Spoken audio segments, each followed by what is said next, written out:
Je m'appelle Isabelle Clément, je suis coordinatrice à l'accueil familial du réseau de Puy, Paudet, Belmont, Lutry.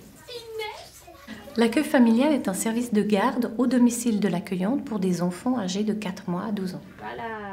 Et puis il y en a encore. Je m'appelle Cathy, j'habite à Belmont-sur-les-Ânes.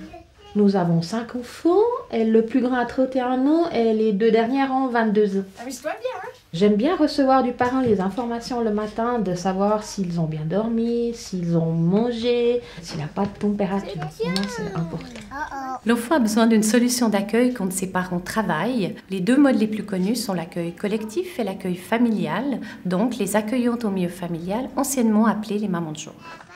La structure d'accueil familial est rattachée au réseau d'accueil de Puy, Paudet, Belmont, Lutry. Ce réseau est conforme à la loi cantonale de l'accueil de jour, appelée la LAGE. Je travaille 5 jours sur 7. Durant la matinée, on essaye de rester un peu dedans. On fait des puzzles, on fait du dessin, on lit des livres. Et après, en général, on va dehors.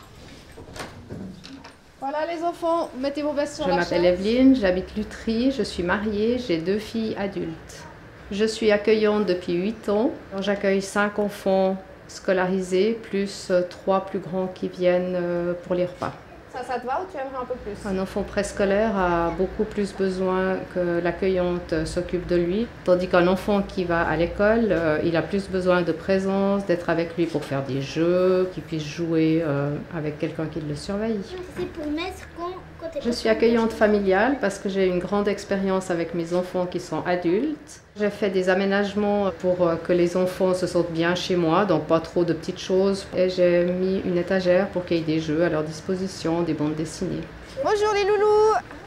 L'école s'est bien passée? Je m'appelle Ça va? Sylvie, j'habite Puy, j'ai 34 ans et je suis mariée et j'ai 2 enfants âgés de 4 ans et demi et de 7 ans et demi. J'exerce cette activité depuis 8 ans à un taux de 50% sur 4 jours. Qu'est-ce que vous voulez manger? Alors d'abord on commence par un fruit. Le goûter est très important pour les enfants car ça permet de pouvoir discuter tous ensemble et d'avoir un moment convivial.